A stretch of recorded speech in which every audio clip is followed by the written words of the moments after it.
ನಮಸ್ಕಾರ. ಈ ನ್ಯೂಸ್ ಟಿವಿಯ ಸ್ಪೀಡ್ ನ್ಯೂಸ್ಗೆ ಸ್ವಾಗತ. ದೇಶ ಮತ್ತು ರಾಜ್ಯದ ಸಮಗ್ರ ಸುದ್ದಿಗಳು ಹಾಗೂ ಸ್ಥಳೀಯ ವಿದ್ಯಮಾನಗಳ ಪಟಪಟ್ ಸುದ್ದಿಗಳು. ದಾವಣಗೆರೆ ಉಪಚುನಾವಣೆಯಲ್ಲಿನ ಒಳ ರಾಜಕೀಯ ಇದೀಗ ಕರ್ನಾಟಕ ಕಾಂಗ್ರೆಸ್ಗೆ ಸಂಕಷ್ಟ ತಂದಿದೆ. ಅಲ್ಪಸಂಖ್ಯಾತ ಘಟಕದಲ್ಲಿ ನಡೆದ ಬದಲಾವಣೆಗಳು ಪಕ್ಷದೊಳಗಿನ ಅಸಮಾಧಾನವನ್ನ ಹೊರತಂದಿವೆ. ದಾವಣಗೆರೆ ದಕ್ಷಿಣದ ಉಪಚುನಾವಣೆಯಲ್ಲಿನ ಒಳಪೆಟ್ಟು ಈಗ ಕರ್ನಾಟಕ ಕಾಂಗ್ರೆಸ್ನ ಕೆಲ ನಾಯಕರಿಗೆ ಸಂಕಷ್ಟ ತಂದಿಟ್ಟಿದೆ. ಅಲ್ಪಸಂಖ್ಯಾತ ಘಟಕದ ಅಧ್ಯಕ್ಷ ಸ್ಥಾನಕ್ಕೆ ಅಬ್ದುಲ್ ಜಬಾರ್ ರಾಜೀನಾಮೆ ಬೆನ್ನಲ್ಲೇ ನಜೀರ್ ಅಹಮದ್ಗೆ ಹೈಕಮಾಂಡ್ ಶಾಕ್ ಕೊಟ್ಟಿದೆ. ಸ್ವತಃ ಹೈಕಮಾಂಡ್ ಸೂಚನೆ ನೀಡಿದ್ರೂ ರಾಜೀನಾಮೆ ನೀಡಲು ಹಿಂದೇಟು ಹಾಕಿದ್ದ ಸಿಎಂ ರಾಜಕೀಯ ಕಾರ್ಯದರ್ಶಿ ನಜೀರ್ ಅಹಮದ್ರನ್ನ ಹುದ್ದೆಯಿಂದ ಬಿಡುಗಡೆಗೊಳಿಸುವ ಮೂಲಕ ಹೈಕಮಾಂಡ್ ತಲೆದಂಡದ ರುಚಿ ತೋರಿಸಿದೆ. ಇಂಧನ ಕ್ಷೇತ್ರದಲ್ಲಿ ಸ್ವಾವಲಂಬನೆ ಸಾಧಿಸಲು ಭಾರತ ಸರ್ಕಾರ ಹೊಸ ಹೆಜ್ಜೆ ಇಡುತ್ತಿದೆ. ಬ್ಯಾಟರಿ ತಯಾರಕರಿಗೆ ಸಂಬಂಧಿಸಿದ ಮಹತ್ವದ ಯೋಜನೆ ಪರಿಚಯಿಸಲು ಮುಂದಾಗಿದೆ. ಭಾರತವು ಸರ್ಕಾರಿ ಬೆಂಬಲಿತ ಇಂಧನ ಸಂಗ್ರಹಣಾ ಯೋಜನೆಗಳಿಗಾಗಿ ಅಧಿಕೃತ ಬ್ಯಾಟರಿ ತಯಾರಕರ ಪಟ್ಟಿಯನ್ನು ಪರಿಚಯಿಸಲು ಯೋಜಿಸುತ್ತಿದೆ ಅಂತ ಮಿಂಟ್ ವರದಿ ಮಾಡಿದೆ. ಸೌರಶಕ್ತಿ ಕ್ಷೇತ್ರದಲ್ಲಿ ಜಾರಿಯಲ್ಲಿರುವ ಪಟ್ಟಿಯ ಮಾದರಿಯಲ್ಲೇ ಇದು ಇರಲಿದ್ದು, ದೇಶೀಯ ಉತ್ಪಾದನೆಗೆ ಉತ್ತೇಜನ ನೀಡೋದು ಮತ್ತು ವಿದೇಶಿ ಆಮದಿನ ಮೇಲೆ ಅವಲಂಬನೆಯನ್ನು ಕಡಿಮೆ ಮಾಡೋದು ಇದರ ಮುಖ್ಯ ಉದ್ದೇಶವಾಗಿದೆ. ಗುಜರಾತ್ನಲ್ಲಿ ಅಪರೂಪದ ಘಟನೆಯೊಂದು ನಡೆದಿದ್ದು, ಬಾವಿಗೆ ಬಿದ್ದ ಸಿಂಹವನ್ನು ಅರಣ್ಯಾಧಿಕಾರಿಗಳು ಯಶಸ್ವಿಯಾಗಿ ರಕ್ಷಿಸಿದ್ದಾರೆ. ಗುಜರಾತ್ನ ಉನಾ ತಾಲೂಕಿನ ತೋಟವೊಂದರ ಬಾವಿಯಲ್ಲಿ ಬಿದ್ದಿದ್ದ ಸಿಂಹವನ್ನ ರಕ್ಷಿಸಲಾಗಿದೆ. ನವಬಂದರ್ನ ಅರಣ್ಯ ಪ್ರದೇಶದ ಬಳಿ ಬೇಟೆಯನ್ನ ಹುಡುಕ್ತಿದ್ದ ಸಿಂಹವೊಂದು ಆಕಸ್ಮಿಕವಾಗಿ ನೀರಿನಿಂದ ತುಂಬಿದ ತೆರೆದ ಬಾವಿಗೆ ಬಿದ್ದಿದೆ. ಈ ಘಟನೆಯ ವಿಡಿಯೋ ಸಾಮಾಜಿಕ ಮಾಧ್ಯಮದಲ್ಲಿ ವೈರಲ್ ಆಗಿದೆ. ಸಿಂಹದ ರಕ್ಷಣಾ ಕಾರ್ಯಾಚರಣೆಯ ವಿಡಿಯೋವನ್ನ ಗುಜರಾತ್ನ ಉಪಮುಖ್ಯಮಂತ್ರಿ ಹರ್ಷ್ ಸಾಂಘವಿ ಪೋಸ್ಟ್ ಮಾಡಿದ್ದಾರೆ.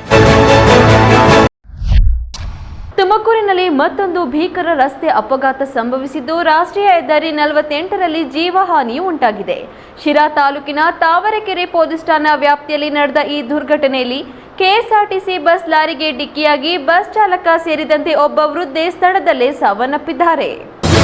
ತುಮಕೂರಿನಲ್ಲಿ ಮಧ್ಯಾಹ್ನ 12 ಗಂಟೆ ಸುಮಾರಿಗೆ ಈ ಅಪಘಾತ ನಡೆದಿದೆ. ಕ್ಯಾಂಟರ್ ವಾಹನ ವೇಗವಾಗಿ ಚಲಿಸುತ್ತಿದ್ದಾಗ ದ್ವಾರಾಳು ಬ್ರಿಡ್ಜ್ ಸಮೀಪ ಟೈರ್ ಸ್ಫೋಟಗೊಂಡಿದೆ. ಈ ವೇಳೆ ಕ್ಯಾಂಟರ್ನ ಹಿಂದಿಯೇ ಬರುತ್ತಿದ್ದ ಸರ್ಕಾರಿ ಬಸ್ಗೆ ನಿಯಂತ್ರಣ ತಪ್ಪಿ ಕ್ಯಾಂಟರ್ಗೆ ಬಿದ್ದಿದೆ. ಡಿಕ್ಕಿಯ ರಭಸಕ್ಕೆ ಕೆಎಸ್ಆರ್ಟಿಸಿ ಬಸ್ನ ಮುಂಭಾಗ ಜಖಂಗೊಂಡಿದ್ದು, ಬಸ್ನಲ್ಲಿದ್ದ ಹಲವು ಪ್ರಯಾಣಿಕರಿಗೆ ಗಾಯಗಳಾಗಿವೆ. ಕೂಡಲೇ ಗಾಯಾಳುಗಳನ್ನು ಶಿರಾ ತಾಲೂಕು ಆಸ್ಪತ್ರೆಗೆ ದಾಖಲಿಸಿ ಚಿಕಿತ್ಸೆ ನೀಡಲಾಗುತ್ತಿದೆ. ಸುದ್ದಿ ತಿಳಿದ ತಕ್ಷಣ ತಾವರೆಕೆರೆ ಪೊಲೀಸರು ಸ್ಥಳಕ್ಕೆ ಭೇಟಿ ನೀಡಿ ಪರಿಶೀಲನೆ ನಡೆಸಿದ್ದಾರೆ. ಘಟನೆಯಿಂದಾಗಿ ರಾಷ್ಟ್ರೀಯ ಹೆದ್ದಾರಿಯಲ್ಲಿ ಕೆಲ ಕಾಲ ಸಂಚಾರ ವ್ಯತ್ಯಯ ಉಂಟಾಗಿದೆ.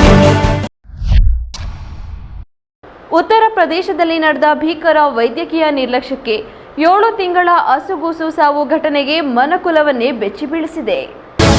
ವೈದ್ಯಕೀಯ ಲೋಕವೇ ತಲೆ ತಗ್ಗಿಸುವಂತಹ, ಮನುಕುಲವೇ ಬೆಚ್ಚಿ ಬೀಳುವಂತಹ ಘೋರ ಘಟನೆಯೊಂದು ಉತ್ತರ ಪ್ರದೇಶದ ಬಸ್ತಿ ಜಿಲ್ಲೆಯಲ್ಲಿ ನಡೆದಿದೆ. ಆಂಬ್ಯುಲೆನ್ಸ್ ಸಿಬ್ಬಂದಿಯ ಅತಿಯಾದ ಆತ್ಮವಿಶ್ವಾಸ ಮತ್ತು ಅಮಾನವೀಯ ನಿರ್ಲಕ್ಷ್ಯಕ್ಕೆ 7 ತಿಂಗಳ ಹಸುಗೂಸು ಬಲಿಯಾಗಿದ್ದಲ್ಲದೆ ಮಗುವಿನ ಕತ್ತರಿಸಿದ ತಲೆ ತಾಯಿ ಗರ್ಭದಲ್ಲೇ ಉಳಿದ ಭೀಕರ ಘಟನೆ ವರದಿಯಾಗಿದೆ. ಯಾದಗಿರಿ ಜಿಲ್ಲೆಯಲ್ಲಿ ಜಮೀನು ವಿವಾದವು ಕೊಲೆ ಮತ್ತು ಪ್ರತೀಕಾರದ ಹಂತಕ್ಕೆ ತಲುಪಿದ್ದು, ಹಲವು ಕುಟುಂಬಗಳ ಜೀವನ ಹಾಳಾಗಿದೆ. ಯಾದಗಿರಿ ಜಿಲ್ಲೆಯ ಸುರಪುರ ತಾಲೂಕಿನ ಮಾವಿನಮಟ್ಟಿ ಗ್ರಾಮದಲ್ಲಿ ಕೇವಲ 2 ಎಕರೆ ಜಮೀನಿಗಾಗಿ ಶುರುವಾದ ಜಗಳ ಈಗ 16 ಕುಟುಂಬಗಳನ್ನ ಬೀದಿಗೆ ತಂದು ನಿಲ್ಲಿಸಿದೆ. ಜಮೀನು ವಿವಾದಕ್ಕೆ ಯುವಕನೋರ್ವನ ಭೀಕರ ಕೊಲೆಯಾಗಿದ್ರೆ, ಅದರ ಪ್ರತೀಕಾರವಾಗಿ ಆರೋಪಿಗಳ ಮನೆಗೆ ಬೆಂಕಿ ಹಚ್ಚಿದ ಕೊಲೆಯಾದವನ ಸಹೋದರ ಕೂಡ ಈಗ ಜೈಲು ಪಾಲಾಗಿದ್ದಾನೆ. ಮಲ್ಲಪ್ಪ ಮತ್ತು ಅವರ ಅಣ್ಣ ಹನುಮಂತರಾಯನ ಕುಟುಂಬಗಳ ಮಧ್ಯೆ ಕಳೆದ 4 ವರ್ಷಗಳಿಂದ 2 ಎಕರೆ ಜಮೀನಿನ ದಾರಿ ವಿಚಾರವಾಗಿ ನಿರಂತರ ಜಗಳ ನಡೆದಿದೆ. ಕಳ್ಳತನ ಮಾಡಲು ಬಂದ ವ್ಯಕ್ತಿಗೆ ಗಾಜಿಯಾಬಾದ್ನಲ್ಲಿ ವಿಚಿತ್ರ ಫಜೀತಿ ಎದುರಾಗಿದ್ದು, ಆತನೇ ಸಂಕಷ್ಟಕ್ಕೆ ಸಿಲುಕಿದ ಘಟನೆ ನಡೆದಿದೆ. ಲಕ್ನೋನಲ್ಲಿ ಕಳ್ಳನೊಬ್ಬ ಕಳ್ಳತನ ಮಾಡಿ ಓಡಿ ಹೋಗುವಾಗ ಶಟರ್ ಹಾಗೂ ಗೋಡೆಯ ಮಧ್ಯದಲ್ಲಿ ತಲೆ ಸಿಕ್ಕಿಸಿಕೊಂಡಿರುವ ಘಟನೆ ಉತ್ತರ ಪ್ರದೇಶ ಗಾಜಿಯಾಬಾದ್ನಲ್ಲಿ ನಡೆದಿದೆ. ಇಂದಿರಾಪುರ ಪ್ರದೇಶದ ಅಭಯ್ ಖಾನ್ ಪ್ರದೇಶದಲ್ಲಿ ಈ ಘಟನೆ ನಡೆದಿದೆ. ಕಳ್ಳನೊಬ್ಬ ಹೃದ್ರೋಗ ತಜ್ಞರ ಚಿಕಿತ್ಸಾಲಯದ ಮೇಲ್ಛಾವಣಿಯ ಮೂಲಕ ಪ್ರವೇಶಿಸಲು ಯತ್ನಿಸಿದ್ದಾನೆ. ಹಿಂದೆ ಬರಲು ಆಗದೆ ಮುಂದೆ ಹೋಗಲು ಆಗದೆ ಫಜೀತಿ ಅನುಭವಿಸುತ್ತಿದ್ದಾನೆ. ಆತ ಕೂಗಿಕೊಂಡಾಗ ನಿಕ್ ಸಿಬ್ಬಂದಿ ವಿಷಯ ಗೊತ್ತಾಗಿತ್ತು. ಪೊಲೀಸರಿಗೆ ಆತನನ್ನು ಸುರಕ್ಷಿತವಾಗಿ ಕೆಳಗಿಳಿಸುವುದು ಕೂಡ ಕಷ್ಟದ ಕೆಲಸವಾಗಿದೆ. ಎಚ್ಚರಿಕೆಯಿಂದ ಕೆಲವು ಉಪಕರಣಗಳನ್ನು ಬಳಸಿ ಕೊನೆಗೂ ಆತನನ್ನು ಬಿಡುಗಡೆಗೊಳಿಸಿದ್ದಾರೆ. ನವದೆಹಲಿಯಲ್ಲಿ ಕಳ್ಳರನ್ನ ಹಿಡಿಯಲು ಜನರು ತೋರಿದ ಚಾತುರ್ಯ ಸಾಮಾಜಿಕ ಜಾಲತಾಣದಲ್ಲಿ ವೈರಲ್ ಆಗಿದೆ. ನವದೆಹಲಿಯಲ್ಲಿ ರಾತ್ರಿ ಆಗ್ತಿದ್ದಂತೆ ಕಳ್ಳರು ಅಲರ್ಟ್ ಆಗಿ ಬಿಡ್ತಾರೆ. ಎಷ್ಟೇ ಬಂದೋಬಸ್ತ್ ಇದ್ರೂ ಕಳ್ಳರಿದ್ದ ಅಂಗಡಿ ಮನೆಗಳನ್ನ ಕಾಪಾಡಿಕೊಳ್ಳೋದೇ ನಗರಗಳ ಜನರಿಗೆ ದೊಡ್ಡ ತಲೆ. ಇದೀಗ ಸಾಮಾಜಿಕ ಜಾಲತಾಣದಲ್ಲಿ ವೈರಲ್ ಆಗಿರುವ ವಿಡಿಯೋವೊಂದರಲ್ಲಿ ಕಳ್ಳರು ದರೋಡೆ ಮಾಡಲೆಂದು ಅಂಗಡಿಯೊಳಗೆ ನುಗ್ತಾರೆ. ಆದ್ರೆ ಅಂಗಡಿಯ ಹೊರಗಿದ್ದ ಜನರು ಆ ಶಾಪ್ನ ಶಟರ್ ಎಳೆದು ಆ ಕಳ್ಳನನ್ನ ಕೂಡಿ ಹಾಕ್ತಾರೆ. ಇದರಿಂದ ಒಳಗಿರುವ ಕಳ್ಳರು ಗಾಬರಿಯಾಗಿ ಕಿರಿಚಾಡ್ತಾ ಶಟರ್ ಬಾಗಿಲು ಬಡಿಯುವ ದೃಶ್ಯ ಟಿವಿಯಲ್ಲಿ ಸರಿಯಾಗಿ ಹೊರಗಿದ್ದ ಜನರ ಜಾಣತನಕ್ಕೆ ನೆಟ್ಟಿಗರು ಮೆಚ್ಚುಗೆ ವ್ಯಕ್ತಪಡಿಸಿದ್ದಾರೆ.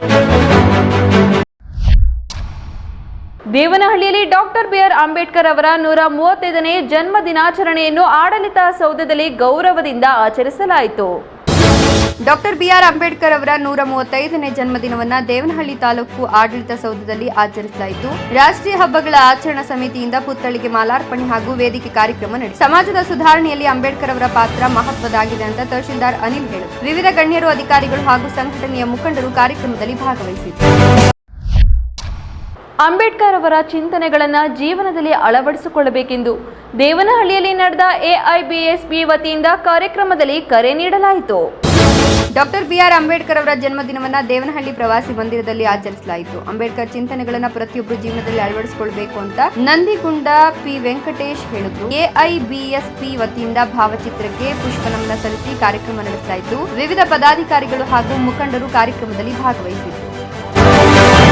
ಈ ನ್ಯೂಸ್ ಟಿವಿಯ ಸ್ಪೀಡ್ ನ್ಯೂಸ್ ಜೊತೆಗೆ ತಪ್ಪದೆ ವೀಕ್ಷಿಸಿ. ಈ ನ್ಯೂಸ್ ಟಿವಿಯ ಮುಖ್ಯ ಸಂಚಿಕೆ ರಾತ್ರಿ 8:30ಕ್ಕೆ.